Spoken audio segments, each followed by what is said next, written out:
The last 4 months have had a ton of information and a ton of stuff happen.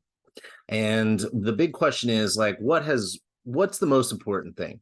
Well, today I'm going to give you a recap over the last 4.5 months, and that includes BlackRock ETF, Base, the L2 on Ethereum from Coinbase, the XRP ruling, and we have the first set of legislation passed in the US. Now, if you have been following me for a while, you would know that I have only done about one episode in the last few months, and that has mostly to do with the fact that I have had a ton of stuff going on in my life, but now I'm back, and I'm sorry if you feel like I left you, but let's dive right in. All right. Okay, so I'm going to share my screen and we're going to just check something out. I mean, the biggest news is definitely the BlackRock ETF. So who is BlackRock? Well, BlackRock is the largest asset manager in the world, and they have almost $10 trillion in assets under management. So these are the CEO, the founder and CEO's name is Larry Fink, and he has been going around doing promotional interviews on mainstream media. And that's probably the best news that we could get is BlackRock is known for being able to pick up the phone and call basically any leader of any major corporation or country, and they will answer the phone. They have clients all over the world, and they're also considered the poster child for above board and following regulation. So this is a really big deal. And now let's hear somebody else who's also a big deal. You will see right here. Let me do something real quick. What I'm going to show you is an interview. Some of you may have seen it, and it's going to be with David Rubenstein, and he's the one of the founders, if not the founder, of Carlyle Group. Carlyle Group is a notorious private equity company, and they buy businesses and flip them, and they're also very known amongst heads of state. Okay, so basically what I'm trying to explain to everybody is that for these people to be on our side, on the crypto side, in a positive way, this is a really big deal. And it's bigger than anything you've ever seen in all of crypto history for these people to get on board. Bigger than Elon Musk and Jack Dorsey. These are the traditional finance people. And if they're on board, then that's a huge positive sign. Okay, check this video out. Well, what's happened is people, as you suggest, make fun of Bitcoin and other cryptocurrencies, but now the establishment, Larry Fink at BlackRock, is now saying they're going to have an ETF, if approved by the government, in Bitcoin. So you're saying, wait a second, if the mighty BlackRock is willing to have an ETF in Bitcoin, maybe Bitcoin's going to be around for a while. Lisa wants to jump in here, but I'm going to cut to the news moment. Is Carlyle announcing this morning a Bitcoin advocacy? No, I don't think so. But there's no doubt that Bitcoin is something that I wish I had bought it at $100 a Bitcoin when Mike Novogratz started buying it. It's now at $29,000. So he's made a lot of money. And a lot of people who bought it at the $100 or less are feeling pretty good. Now, it went up as high as 61,000, I think. Even down to 31,000 or even 29,000 now is still pretty good profit if you bought it at 100. We all wish we would have bought it at 100 and to ride it up. It's one thing for BlackRock to come up with an ETF because they believe in the proposition of Bitcoin. It's another because they see a profitability proposition where they can, basically take advantage of the interests other people have. I mean, isn't that more of what this is? That basically Wall Street is saying, if there is a market for it and we can viably make one for them and make some money, why not? Well, remember, Wall Street is...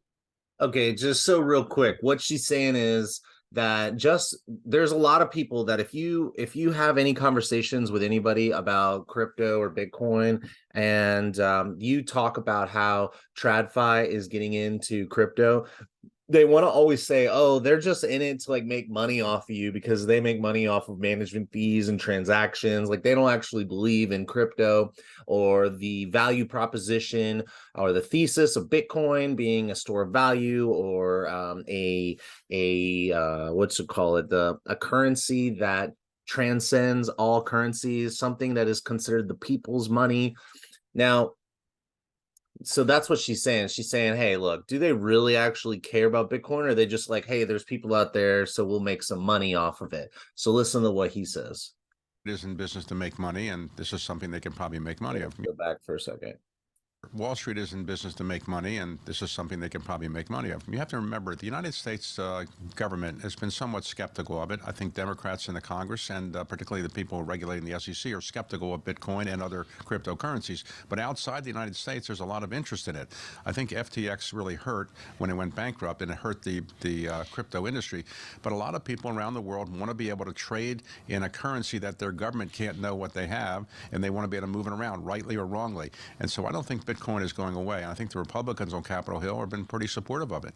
There's a difference between having a seamless cross-currency payment, basically saying that instead of going to Western Union, I can go and just transfer something in Bitcoin if it has a stable enough price. That's one proposition. But the proposition of Bitcoin as a store of value that could kind of be bid up the way that gold or silver could seems to have been parked with the advent of yield suddenly that you can get for actual money. I mean, isn't that sort of the feeling that you're getting? Well, there's no doubt that when interest rates are as high as they are, you don't need to have gold or other kinds of things to get you some solid return, because when you get 5% on treasuries, but eventually 5% will be coming down at some point.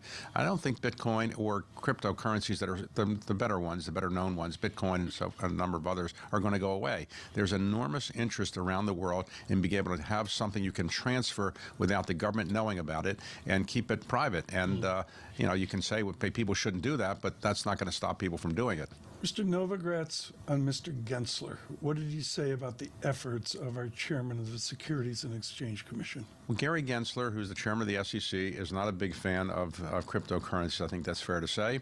But he lost a major case recently in court where he was trying to argue that one of the cryptocurrencies, Ripple, was a security, and he lost that case.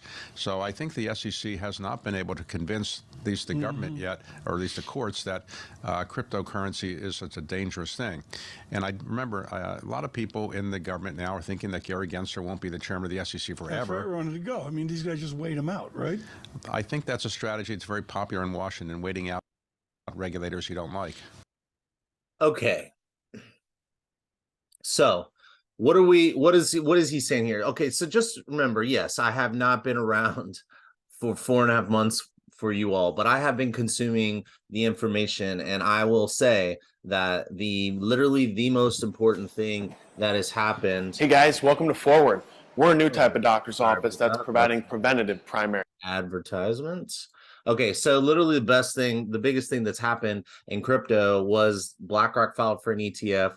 Welcome to ETF Edge, your go-to place for the BlackRock filed for an ETF.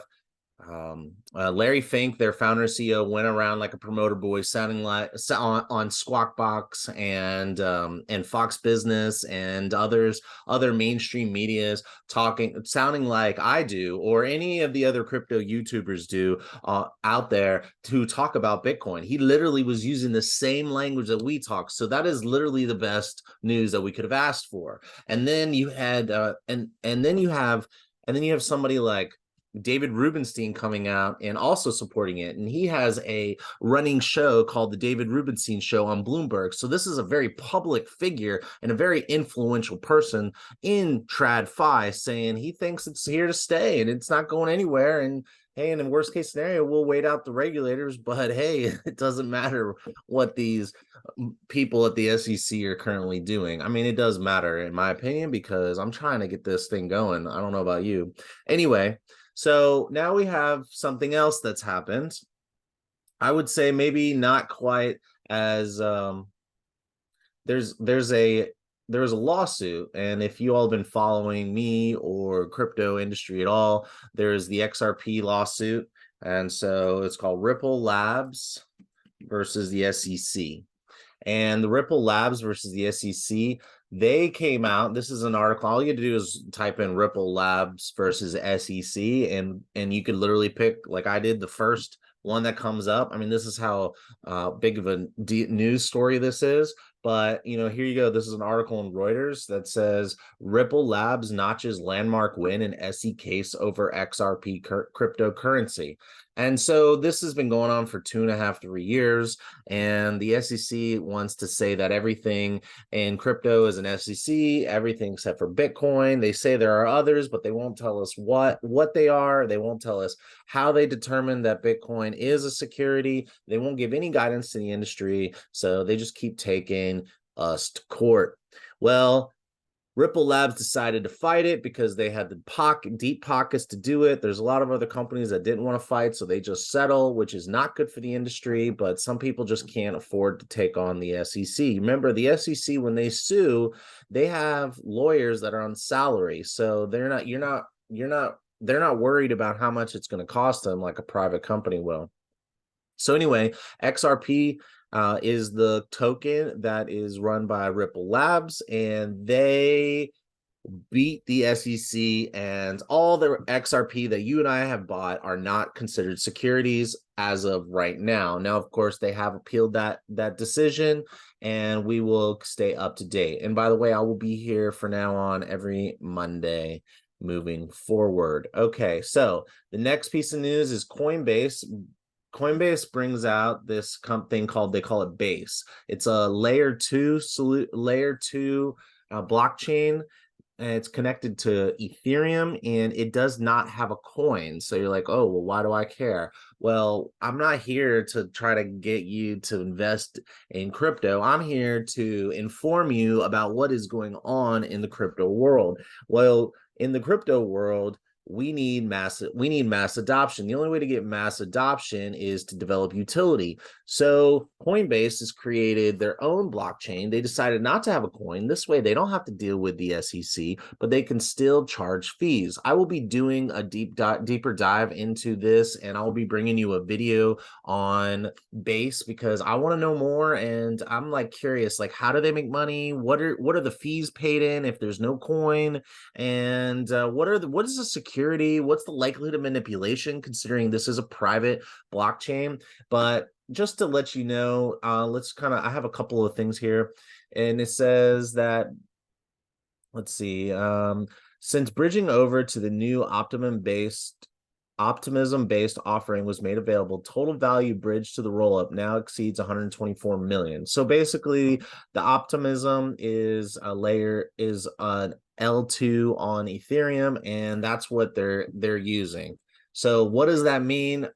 I don't really know the specifics. Like I said, I will dive into it. I will let you know. But I think it's really interesting because this article, and all the links will be in the description below. I think it's really interesting because they're basically saying that more and more private companies will probably look at Coinbase building this Base blockchain and allowing people to build on it and use it. And they've already made $700,000 in revenue from fees on the blockchain. So they're making money, and people are building. It says there were a couple of Base dexes that popped up very quickly. A dex is a decentralized exchange, so people can then trade coins on it.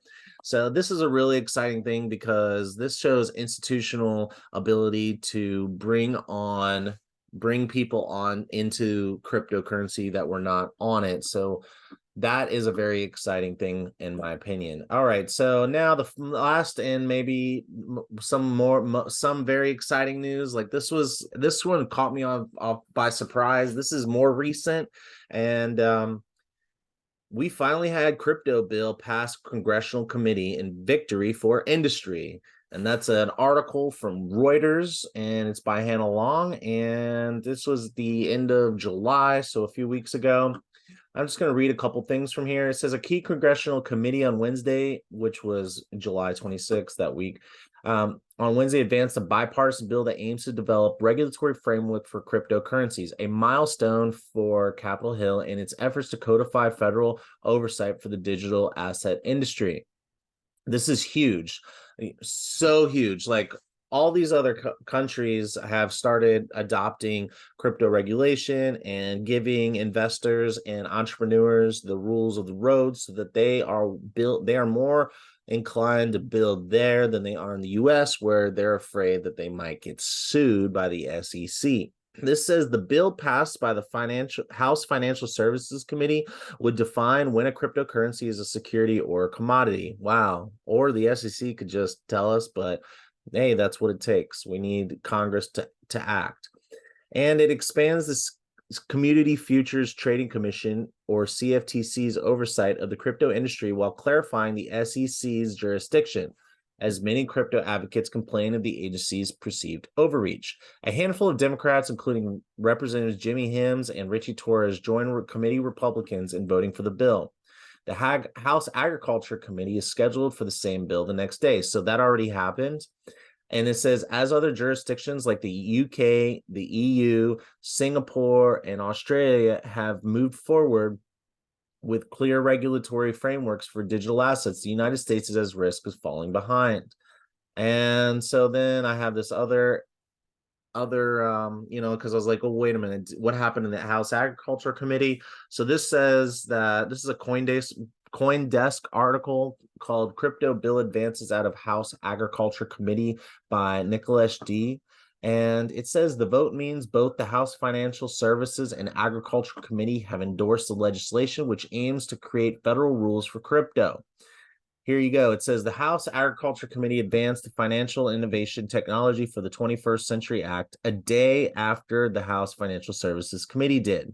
A few hours after beginning debate and voting on the amendment to the bill, which would create a federal regulatory framework for crypto in the U.S., the House Agriculture Committee referred the bill to the full House Representatives by voice vote. So just to give you a little update, I've been saying from day one since I've been doing the show that literally the only risk, in my opinion, to the adoption of this technology is the government. And what we've seen is governments around the world have changed their tune and have started to realize that this space isn't just a place for malicious actors or other whatever criminals and tax evaders. That's not really what this is. There's a technology here that is going to change the way we use the internet and interact with each other.